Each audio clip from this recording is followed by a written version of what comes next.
तर नमस्कार मित्रांनो.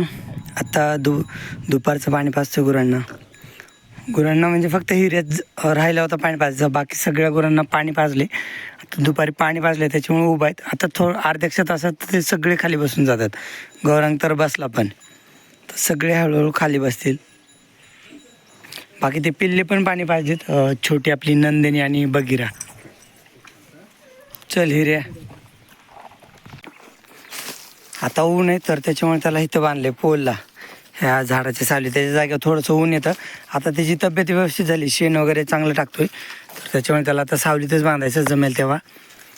आणि तो एक दाव्याने पण राहतो, पण खाताना काय करतो तो, पाटी कॅरेट सांडतो आणि त्या कुंडीत पाय त्याने आतापर्यंत दिला नाही, पण पाय देईल त्या कुंडीत, तर त्याच्यामुळे आपण त्याला 2 दाव्याने बांधतो. आणि आता खाली नाही टाकायचं तर सिंगल दाव्याने बांधले. जर तो तिकडं उन्हात बसायला लागला तर परत मग 2 दाव्याने बांधायचं, पलीकडं पोलला आणि नंतर इकडं कडीपत्त्या झाडाला बांधायचं. आता ह्याला पण पूर्ण दिवसभर सावलीत बांधायचे. आणि हे पिल्लू ह्याच्यासाठी मी खाली पाचऱ्या टाकले त्याला बसायला. ज्ञानाश्री आज पप्पांनी त्याला लांबून बांधलं आहे. काय सकाळी पप्पाने बांधलं होतं, हिला जरा जास्तच लांबून झाली, पण छान आहे.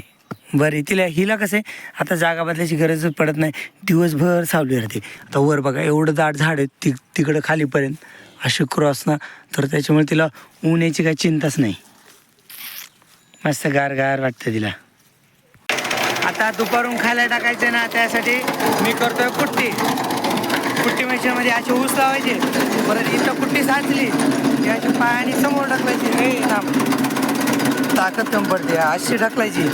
परत इथून बैलगाडीतून असे 1-2 ऊस घ्यायचे.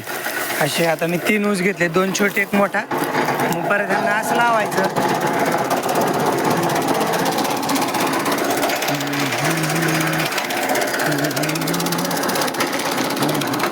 आणि पप्पा तिकडं थोडे गव्हाण साफ करतायत. नंदिनी हिऱ्याला त्याच्या जागेवर घेतले, त्याला खायला टाकले, शिवश्रीला खायला टाकले, सगळ्यांना खायला टाकले. कुट्टी करायची झाली, फक्त धनश्री सोडता सगळ्यांना खायला टाकले. ही गँग इकडं खाते.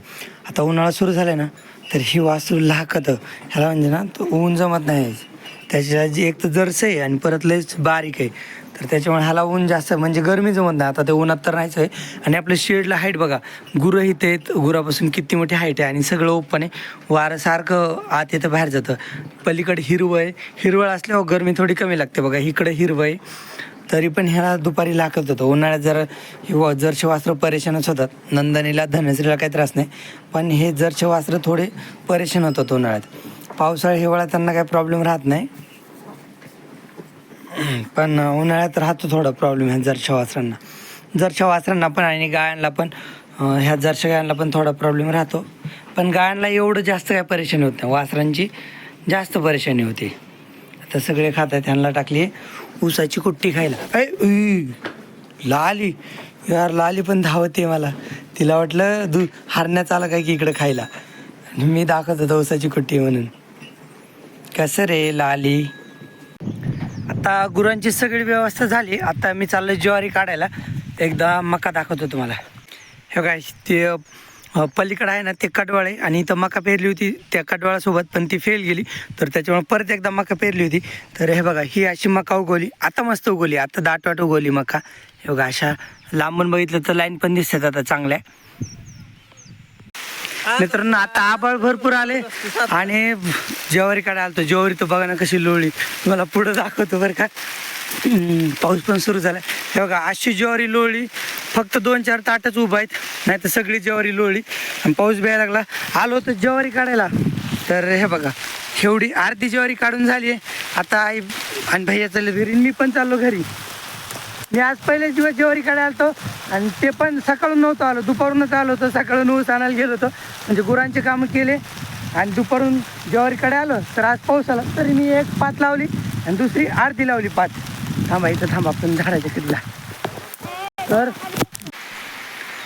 त्या रानातून येते ना, मी आणला लिंबाचा पाला, आणि ते बघा तिथे एक मोठा फंड आहे. तर हा लिंबाचा पाला आणला मी गुरांसाठी. ह्याला उन्हाळ्यात थोडा द्यायचा असतो. चराय गेलं तर हे लयच खात होते, पण इथं पण मी घावणीच्या गुरांसाठी आणलाय. ते मोरी वगैरे चरायला जात नाहीत ना, आणि छोट्या पिल्ल्यांनी खाल्लंय बघा कसं आवडीने खातात. कडू लागतो पण खातात. ह्यांना द्यायचं असते. म्हणजे म्हणतात ह्याने जंत जातात त्यांची म्हणजे रोगप्रतिकारशक्ती वाढते असं काहीतरी असते. तर हा पाल आहे ना तिकडच्या मोरीला मेंटासला देतो मी, कारण की ह्यांनी चरायला जात होते त्यावेळेस लय खाल्लेलं आहे. फक्त मोरी मेंटास खातात का बघतो. आता बघू मेंटास तर उठली. ओढून घेऊ नको थांबर. काय काय हे खाते राव. ह्या दोघींना मी चारतो, कारण की चरायला जाणारे गुरं बाहेर खाल्लंय त्यांनी आधीच. तेव्हा आलं तर तेव्हाच. हे धर मोरी, हे धर. खायचं तुला? नाही खाते. हां, बैल खाते ना, बैलांना पण देतो थोडा. मेंढास हातातलं धर, ते पडू दे. तर नको, इकडे टाकतो मी. आता बैलाला देतो. खातेत राव, बैल खातेत. आणि ती आमऱ्यातल्या आत्याची बैलगाडी मामाची मस्त. त्यांनी कडबा व्हायला पण चालू केला. आपण आत्ताशी कडबा काढतोय. त्यांनी आपल्या अगोदर पेरणी केली होती ती बैलगाडी ना, तर ती आत्याची आहे बैलगाडी. आपण त्यांच्या गोठ्यावर गेलो होतो ना तिकडं, त्यावेळेस त्यांच्याकडं माहुरे आणि पैंजण बैल होते. हे बघा, त्या बैलांना बघून सारख्या कसं करतोय, माती उकरायला बघतोय. खाल्ला आहे लिंबाचा पाला. घरी आलो, 15 मिनटं काय थांबलो, लगेच पाऊस उघडला. पण म्हणजे उगं थोडासा पाऊस आला होता. हिऱ्या मेक उपटलीस की दाव तोडलंस? थांब, मला बघू दे काय केलंस तू. अरे मेक उपटलीस काय? बरं बरं. आणि दाव पण तुटत आलं, एक पदर तुटला दाव्याचा. हिऱ्या असणार करायचं. मग तुला ह्यामुळे मी एकदा बांधत नाही.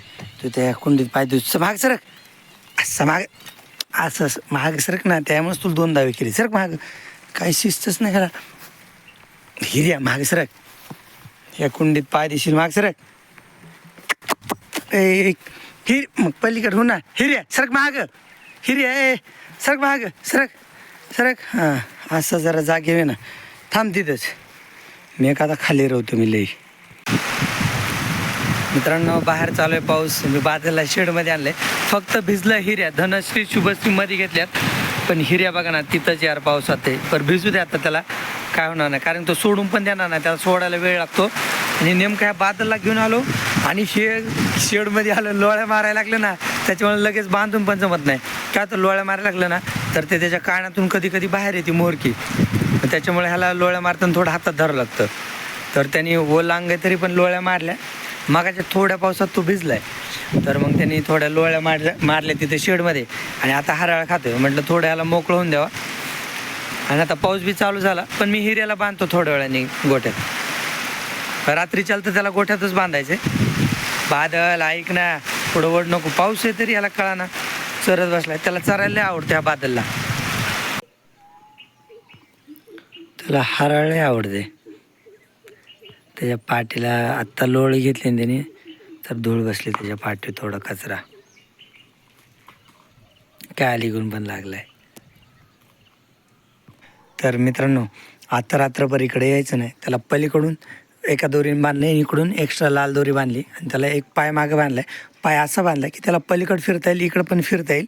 एवढा टाईट पण नाही बांधला. बघा, तो तिरकं पाय आणि दाव असं तिरकं जाते, ते पण ढिले. आणि एकच पाय बांधला आहे, म्हणजे तो रिलॅक्समध्ये रात्रभर काही टेन्शन नाही. आणि तिथं झाडाला असले तर मी त्याचा पाय पण बांधत नाही.